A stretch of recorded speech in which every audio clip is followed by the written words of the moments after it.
एक समय की बात है। गोकुल नाम की सोसाइटी में एक परिवार रहने आया। वो लोग उस सोसाइटी में नए नए ही आए थे। उस परिवार में राहुल, सविता और उनका 10 साल का एक बेटा भाविक रहता था। जैसे ही भाविक सोसाइटी के गेट के बाहर तक पहुंचता है, तभी से ही अपने सवाल जवाब शुरू कर देता है। वाह पापा, ये कितनी सुंदर सोसाइटी है। क्या हम इसी सोसाइटी में रहेंगे? हाँ हाँ बेटा, हम लोग इसी सोसाइटी में रहेंगे। देखो तो हमारा भाविक कितना खुश नजर आ रहा है। अब तो मेरे यहाँ पर नए नए दोस्त बनेंगे, ना मजा आएगा। हाँ हाँ बेटा, बहुत मजा आएगा। चलो अब अंदर चलो। जैसे ही वो लोग सोसाइटी के अंदर कदम रखते हैं, तभी जोर जोर से हवा चलने लगती है और भाविक को कुछ अजीब सा महसूस होने लगता है। मम्मी देखो तो, हमारे आते ही ये कितनी जोरों से हवा चलने लगी है। मुझे कुछ अजीब सा भी लग रहा है। नहीं बेटा, ये बस तुम्हारा वहम होगा। बच्चा समझकर सविता भाविक की बात को नजरअंदाज कर देती है। वो लोग अपने फ्लैट पर पहुंचते हैं। चलो चलो, अब आप दोनों जल्दी से फ्रेश हो जाओ, सोने का समय हो गया है। हाँ, क्योंकि कल मुझे इंटरव्यू के लिए भी जाना है। भाविक, राहुल और सविता कमरे में जाकर सो जाते हैं। ऐसे ही चलते चलते उन्हें 1 महीना बीत जाता है। एक दिन राहुल का बॉस उसे ऑफिस के काम से सूरत जाने को कहता है। ये तो कितनी अच्छी खबर है। मैं ये बात सोसाइटी जाकर सविता और भाविक को बताऊंगा, तो वो दोनों भी बहुत खुश हो जाएंगे। राहुल घर जाकर ये बात सविता और भाविक को बताता है। सविता, ओ सविता, कहाँ हो तुम? तुम्हें एक खुशखबरी देनी है। अरे हाँ हाँ, क्या हुआ? इतना क्यों चिल्ला रहे हैं आप? हाँ पापा, क्या हुआ? आप इतने खुश क्यों नजर आ रहे हो? अरे खुश ना हो तो क्या करूं, बात ही ऐसी है। अब आप बताएंगे भी, क्या बात है? मुझे मेरी नौकरी की तरफ से सूरत ले जा रहे हैं। बहुत बड़ा प्रोजेक्ट है। अगर सब अच्छे से हो गया तो क्या पता वहाँ से आने के बाद मेरा इंक्रीमेंट भी हो जाए। अरे वाह, ये तो बहुत अच्छी खबर है। वाह पापा, आप तो सूरत जा रहे हो। मैं भी जाऊंगा, मैं भी जाऊंगा। बेटा, मैं तुम्हें अपने साथ नहीं ले जा सकता। और सविता, तुम मेरा सामान पैक कर दो। मुझे आज ही रात 12 बजे तक निकलना है। मैं बस कुछ ही दिनों के लिए जा रहा हूँ। सविता राहुल का सामान पैक कर देती है और राहुल उसे रात 12 बजे सूरत के लिए निकल जाता है। चलो भाविक, अब तुम भी जल्दी से दूध पीकर कमरे में सोने चलो। ठीक है मम्मी। सविता और भाविक अपने कमरे में चले जाते हैं। सविता तो सो जाती है, मगर भाविक को नींद नहीं आती। बहुत तेज बारिश होने लगती है। भाविक बालकनी में जाकर खड़ा हो जाता है और बारिश के मजे लेने लगता है। वाह, कितना सुंदर नजारा है। भाविक की नजर अचानक सामने वाले फ्लैट पर पड़ती है, तो वहाँ एक मोमबत्ती जल रही होती है। ये क्या है? ये सामने से कैसी रोशनी दिखाई दे रही है? ऐसा लग रहा है जैसे कोई मोमबत्ती जली हुई हो। अगर जब से हम यहाँ आए हैं तब से तो ये फ्लैट बंद पड़ा है। भाविक को फिर अचानक से एक औरत चलती हुई दिखती है। अरे ये औरत कौन है? कहीं यहाँ कोई भूत तो नहीं? मम्मी, मम्मी, भूत, भूत, मम्मी, मम्मी बचाओ, मुझे बचाओ। क्या हुआ बेटा, क्या हुआ? तुम इतना क्यों घबरा रहे हो? मम्मी, वो भूत, भूत। क्या बोले जा रहे हो तुम? ठीक से बोलो, मुझे कुछ भी समझ में नहीं आ रहा है।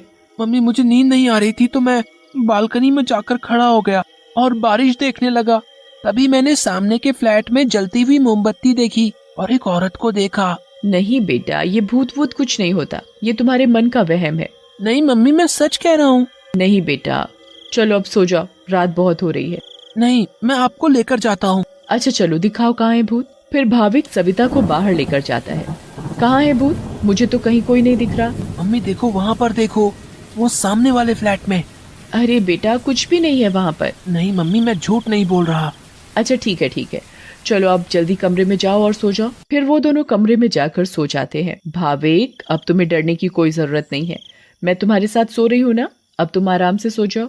अगली सुबह भाविक सोसाइटी के दूसरे बच्चों से मिलता है। तुम सबके नाम क्या है? मेरा नाम पिंकू है। मेरा नाम सोनू है। और मेरा नाम गोली है। सारे बच्चे मिलकर पूरा दिन खूब मस्ती करते हैं। फिर रात में सारी औरतें सोसाइटी कंपाउंड में बातें करती हैं। तभी सविता रात की बात सारी औरतों को बताती है। दूसरी ओर भाविक और उसके सारे दोस्त लुका छुपी खेल रहे होते हैं। पिंकू गिनती करना शुरू कर देता है। तभी सारे बच्चे इधर उधर छिप जाते हैं, मगर भाविक खेल खेल में अपने फ्लैट के सामने वाले फ्लैट के दरवाजे तक पहुंच जाता है। उसे ये पता नहीं होता कि ये वही फ्लैट है जिसमें कल रात उसने एक औरत को जलती हुई मोमबत्ती के साथ देखा था। अरे ये दरवाजा तो खुला हुआ है और यहाँ तो कितनी सारी लाइटें हैं। चलो अब मैं जल्दी से इस घर में छिप जाता हूँ ताकि मुझे कोई ढूंढ ही ना पाए। वो जगह ठीक है, मैं उस कमरे में जाकर छिप जाता हूँ। भाविक जैसे ही उस फ्लैट के कमरे की ओर जाने लगता है, वैसे ही बाहर की सारी लाइट्स लुप लुप होने लगती हैं। ये क्या हो रहा है यहाँ पर? अचानक ये लाइटें लुप लुप कैसे होने लगी? भाविक इधर उधर देखने लगता है। तभी भाविक की नजर दरवाजे के ऊपर पड़ती है। ये दरवाजे के ऊपर क्या लिखा हुआ है? भूत! मम्मी, मम्मी बचाओ बचाओ! भाविक चिल्लाते हुए सोसाइटी कंपाउंड में जा पहुंचता है। अरे, ये आवाज तो भाविक की लग रही है। ये तो भाविक की ही आवाज है। भाविक की आवाज सुनकर सारी औरतें और आदमी कंपाउंड में जमा हो जाते हैं। तभी वो देखते हैं कि सामने से भाविक भागते भागते चला आ रहा है। मम्मी, मम्मी, वहाँ सच में वहाँ भूत है। क्या हुआ बेटा भाविक? हाँ बेटा, क्या हुआ? तुम इतने घबराए हुए क्यों लग रहे हो? हाँ बेटा, कुछ तो बताओ। कहीं तुमने फिर से सामने वाले फ्लैट में भूत तो नहीं देख लिया? भूत? भूत? कहाँ है भूत? मैं छुपने के लिए एक फ्लैट में चला गया क्योंकि उसका दरवाजा खुला हुआ था। मैंने वहाँ लिखा देखा। क्या लिखा देखा और कहाँ देखा? कि यहाँ से चले जाओ वरना मैं तुम्हें मार दूंगी। चलो बेटा, तुम हमें वहाँ लेकर चलो। हाँ हाँ, चलो अंकल, मैं आपको वहाँ लेकर चलता हूँ, आप खुद ही देख लेना। भाविक सभी लोगों को उस फ्लैट में लेकर जाता है।